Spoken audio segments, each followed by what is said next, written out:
Hey guys, I wanted to do an episode on whether you should buy one expensive investment property or two cheaper investment properties. Like, let's say you have the wherewithal, the deposit. Let's say you've got $150,000 saved up. You've got the borrowing capacity to buy $1 million property, let's say in Melbourne or Sydney. Should you do that, or should you actually break it up and buy two around 500K each? So we'll go through 5 pros and cons. Welcome to the Oz Property Investment Mastery Podcast. My name's PK and I help busy people build passive income by buying top 5% growth and cash flow property and build a portfolio using data without wasting months doing research, spending weekends at inspection or catching flights, or dropping $10,000 to $20,000 on buyer's agents every single time. So if you're confused, lack confidence, and just overwhelmed with all the information and marketing misinformation available online and don't know where to start, then this show is for you. The first pro of breaking it up and buying two rather than one is diversification. By buying two, you're able to buy one in, let's say, one state, another is in another state. And diversification is always a good thing because the future is unpredictable. Of course, we use data to almost 100% predictably, understand what's going to happen in the short, medium term. But oftentimes, the long term, rental laws changes, legislation changes, so many things can change. Just like we were scared, or a lot of people were scared about Queensland land tax. So if you had two in Queensland, that would have impacted you more had you had one in Queensland versus one in New South Wales. So there's various pros of diversification, and if you do go ahead and scale a portfolio, like so many people, including myself, we've got property in so many states around Australia. There's always somewhere that's rising in value, okay? And that allows you to always be able to pull out equity and build more and more of a larger portfolio. So that's one pro of cutting that $1 million and buying two instead of one. And you don't have to buy 500K, right? You can even buy 400K. I'm just giving an example. The second pro of cutting it and buying two as opposed to one expensive property is growth. Right now, and it's always been the case, cheap properties grow just as much as expensive properties. It's always been the case. So why buy one expensive property? It's not like it's going to grow anymore. In fact, if you actually consider the last 3 to 5 years, it's the 25th percentile or the lowest quartile of property values that have actually risen more than the 50th, 75th percentile and the most expensive types of properties. So why buy super expensive properties when they're not going to grow anymore anyway? And especially with interest rates the way they are, they're not going down to zero anytime soon, right? The way that the borrowing capacity is a little bit restricted these days, that really means that the buyer pool is more skewed towards affordable properties. So if you're buying something for $1 million, $2 million, you're kind of giving yourself less opportunity for growth than if you're buying for 400K, 500K. That's the second point. The third point, why you should buy two smaller, cheaper properties. And I'm not saying sacrifice the quality, okay? 500K doesn't mean you're buying a cheap and nasty. We're buying a cheap and quality property. The third reason why it makes a ton of sense is yield. Yield is obviously the rental return that you're getting on that property. When you hit 600, 700K, especially 750K, yields really tank. And that's why in expensive property markets like Melbourne and Sydney, the average yield is like 2 to 3%. And it's really not investment worthy if you ask me. So if you buy something around 4 to 500K, what you're doing is you're getting that property that almost basically pays for itself, or maybe if it doesn't today, in a year or two it will, because perhaps interest rates go down a little bit, but we know that rents definitely rise, all right? So that's another reason why cheaper properties are better, because they allow you to hold that for the long term.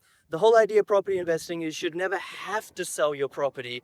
But I got DM'd this morning and there was a lady saying, I just bought this 700, 800K property in Sydney. It's costing me $36,000 a year to hold. That's not a good outcome, all right?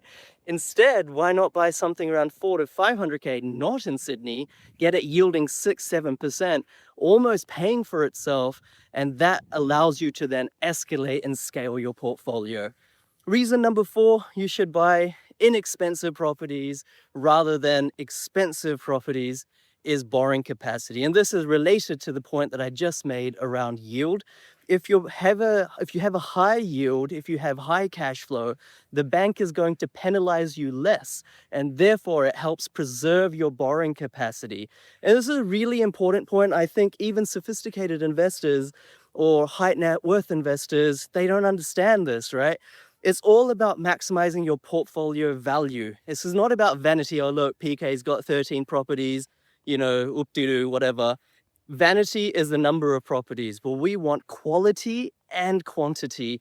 And it's through the quality and quantity combined that we maximize our portfolio value.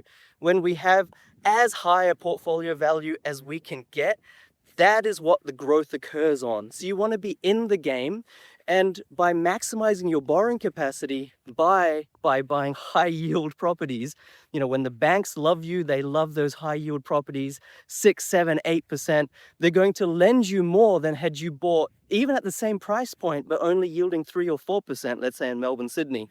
So by buying these types of properties, you're able to borrow more, okay? Your borrowing capacity is better.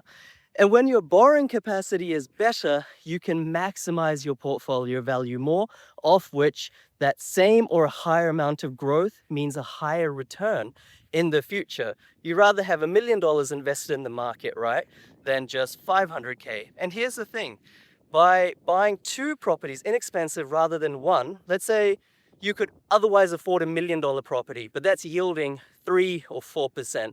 By buying 2, okay, you should be able to buy a portfolio worth 1.1, 1.2, maybe even 1.3 million, because by buying cheaper properties, higher yield, the bank is going to lend you more money. And so you'll actually have more vested in the market by buying these types of properties. All right, I hope that point really lands. That's number 4. Number 5 is rentability. Of course, we're in a rental crisis. Rents have shot up so much lately, and I'm not going to go into it in this episode. I've covered that so many times on how and why that is, and I don't see that stopping anytime soon. The rate of rent growth may stop, but the rents will continue to rise. And I think, a little bit contrary to what others think, I think there's plenty of capacity for renters to pay more. That's not a popular opinion, but I'm just going by the statistics. Where still, on average, in Australia, the average renter pays under 30% of their income towards rent. And if you compare that to OECD or other developed nation benchmarks, that's up to 40%, up to 50%. So I'm just talking economically, right? And I don't wish ill upon anyone, but those are just the statistics. And here's the thing. The properties that are inexpensive, those properties that are cheaper, they have the ability for you to get rented faster and for longer. And of course, yeah, I'm not saying buying super cheap properties or in low socioeconomic areas where there's rough housing commission nearby. Of course you have to do your due diligence.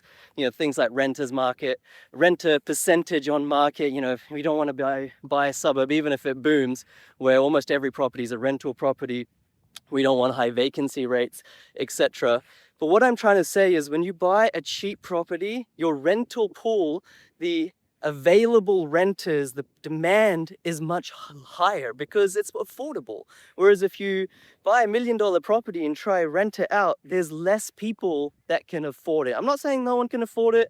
Of course, different suburbs have different dynamics, but on average, you're giving yourself the best chance of a stress-free portfolio by buying properties under 500K, under 600K, maybe under 700K. That's exactly what I did.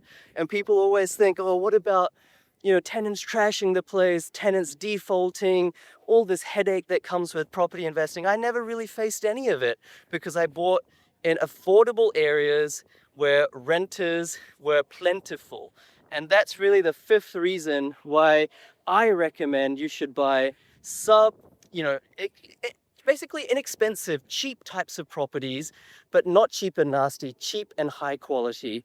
So if you are in Sydney, if you are in Melbourne, and you have the ability to go off and buy $1 million and a half worth of property, don't sink that entire, war chest into one poor yielding asset in Sydney or Melbourne. Rather, diversify into other states at the 4, 5, 600K bracket. Hope that makes sense. If you know someone that disagrees, then share this episode with them. I'm out. Thank you so much, guys. See you later.